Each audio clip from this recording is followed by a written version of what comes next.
Shalom sidang jemaat yang dikasihi Tuhan, berjumpa kembali dalam renungan kedua dalam pekabaran Injil Gereja Toraja Selasa 18 Maret 2025. Mari kita memuji Tuhan dengan syukur, pujilah Tuhan.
Sebelum kita membaca dan merenungkan firman Tuhan, mari kita berdoa. Tuhan Yesus, terima kasih atas kesempatan yang Engkau berikan pada kami untuk membaca dan merenungkan firman-Mu.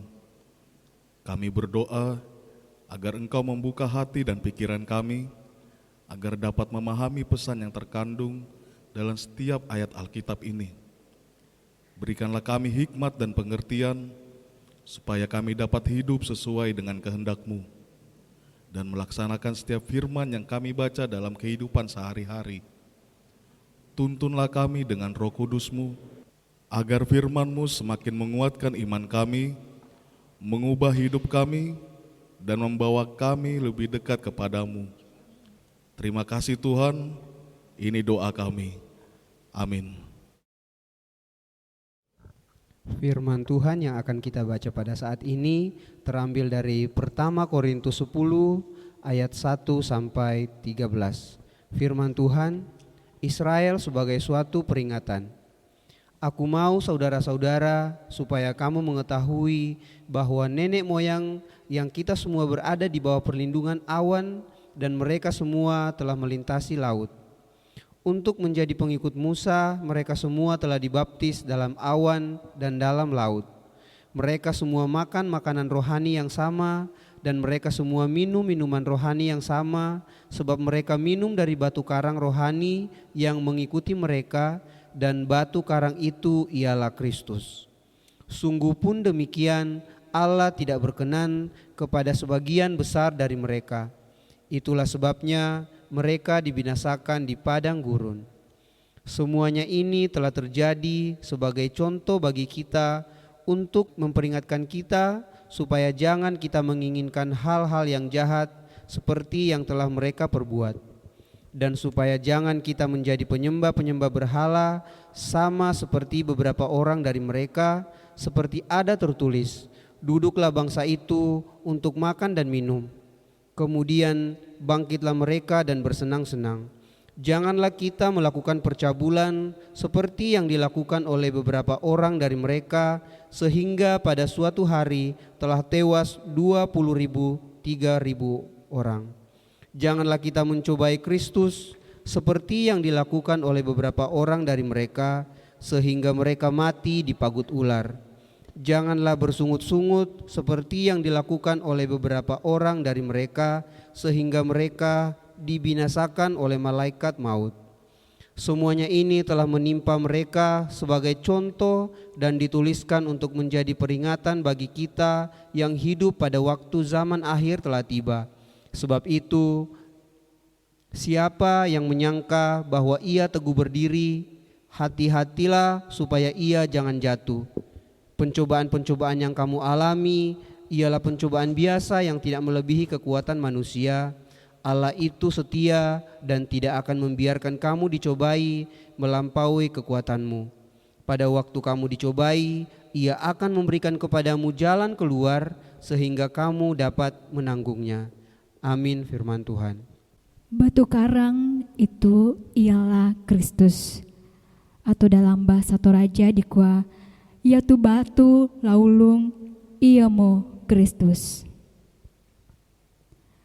Pengalaman adalah guru dalam kehidupan. Apa yang telah dilalui setiap orang pada masa-masa lalu tentu menjadi pengalaman yang dapat memengaruhi dalam pemaknaan hidup yang lebih tangguh selanjutnya. Demikianlah pula peringatan Paulus kepada orang-orang Ibrani yang ada di Korintus. Paulus meminta mereka belajar dari sejarah nenek moyang mereka yang dipimpin oleh Musa. Mereka disertai dan dipelihara oleh Tuhan Allah sepanjang perjalanan mereka yang berat. Mereka melintasi lautan, laut yang terbelah untuk membebaskan mereka dari kematian oleh Firaun. Mereka diberi minum air dari batu karang, baik dalam arti harafiah pun secara rohani, namun pada akhirnya banyak yang dibinasakan karena mereka tidak taat kepada Allah, melainkan menceburkan diri pada segala kecemaran, hal-hal yang jahat. Kebinasaan sebagian dari umat Israel adalah karena mereka gagal membangun hidup mereka di atas batu karang yang memberi makna air hidup, yang oleh Paulus ditegaskan itulah Yesus Kristus. Paulus sangat berharap orang-orang Ibrani yang telah percaya kepada Kristus sungguh-sungguh membangun hidup beriman mereka di atas batu karang yang memberi hidup, yaitu Yesus Kristus. Membangun hidup di atas dasar batu karang, yaitu Kristus, berarti ketangguhan hidup untuk mencegahkan diri dari percabulan, penyembahan berhala, bersungut-sungut, dan mencobai Tuhan.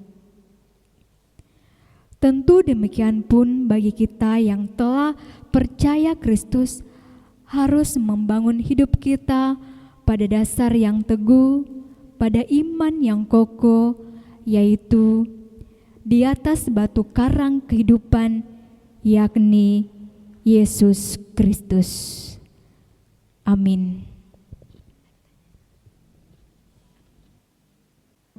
Yang menjadi pertanyaan untuk kita semua, apakah semua yang telah dibaptis hidupnya telah dibangun di atas batu karang, yaitu Kristus?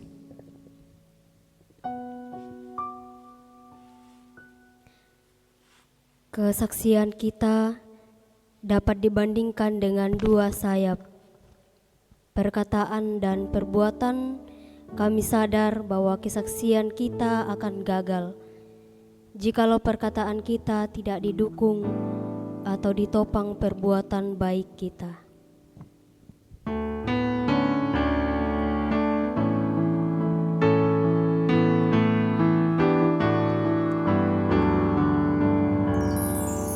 Yesus menginginkan daku bersinar baginya,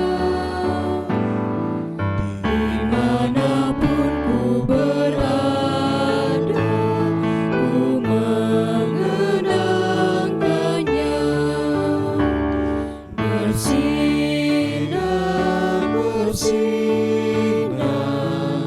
itulah kehendak Yesus.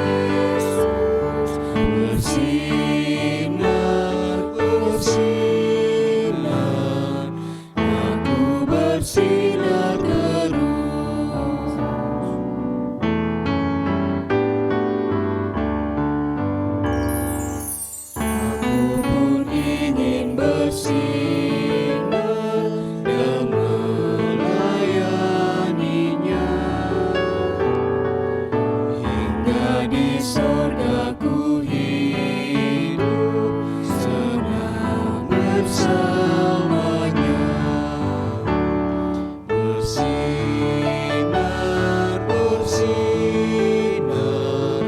itulah kehendak Yesus. Bersinar, bersinar, aku bersinar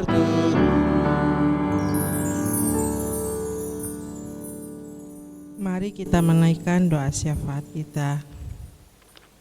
Allah Bapa kami yang bertahta di dalam kerajaan sorga, terima kasih Tuhan, kami telah mendengarkan firman-Mu pada hari ini.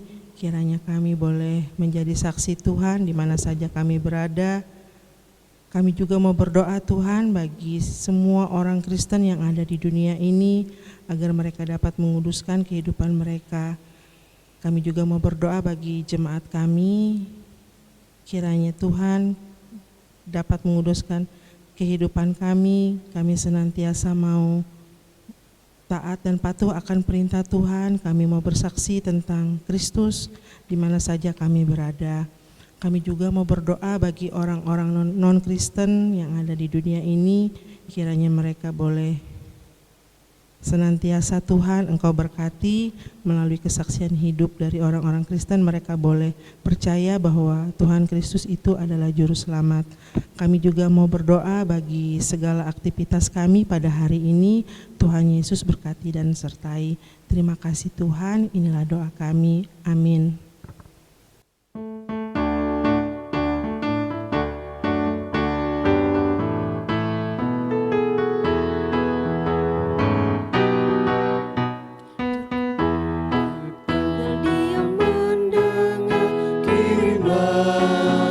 cahayamu. Injil Tuhan haruslah kita sebar, kirimlah cahayamu. Kirimlah berita Injil menyentang yang terlelap. Kirimlah berita Injil menyentang yang terlelap. Demikianlah ibadah kita. Sampai jumpa di ibadah Pekan Pekabaran Injil Gereja Toraja esok hari. Tuhan Yesus memberkati.